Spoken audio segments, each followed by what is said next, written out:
Let's re-welcome in John Paul Morosi, who is with the Giants and Dodgers tonight, part of our MLB Network Showcase crew. All right, JP, let's run through a couple of different moves or non-moves in the NOS. Let's start with your thoughts on Soto. Fran, well, a short time ago, we were speaking with Dave Roberts, the Dodgers manager. He had two reactions to the Soto trade.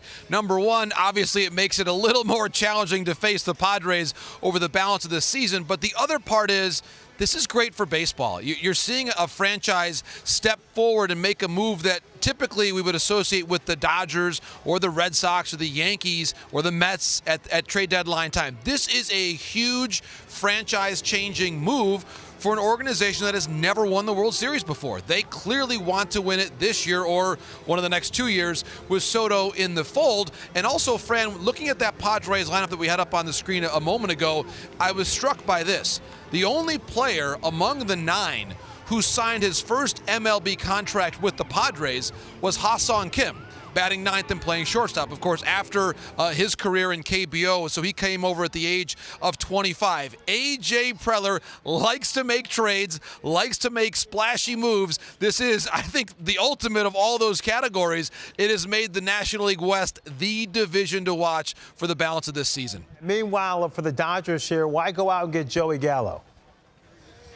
Well, Fran, it's a great question. They believe there is more in the tank for Joey Gallo than what we saw, certainly for the first half of the season with the New York Yankees. Andrew Friedman telling reporters yesterday they believe there is a lot of positive growth to go for Joey Gallo, a lot of upside for him this season. And a key part of that, Fran, is the Dodgers' belief internally in their system of hitting coaches. They don't have just one. They have multiple hitting coaches that are really excited to work with Joey Gallo and find some ways to get him back on track. There's no question that New York, the environment just simply did not work for Joey Gallo. So right now it's about making him feel comfortable. Yes, he is here. He's available off the bench. But I think for Dave Roberts and the Dodgers staff, Fran, they want his first involvement on the field in a Dodger uniform to be something that's very positive and a good situation for him to succeed. So I'm not sure if that's going to be facing Camilo Doval in the 9th inning as a pinch hitter. It might be a good start against a good righty that he can face and hopefully is a good fit for his swing path. And I would expect, Fran, that in time, the hitters who are surrounding you right now will be able to look at video of Joey Gallo 2 and 3 weeks from now. He's going to look a lot different than he did with the New York Yankees. All right, meanwhile, Giants, they've dropped 10 of their last 13. They're 5 games back of that 3rd wild card spot right now. Are you surprised they held on to Carlos Rodon?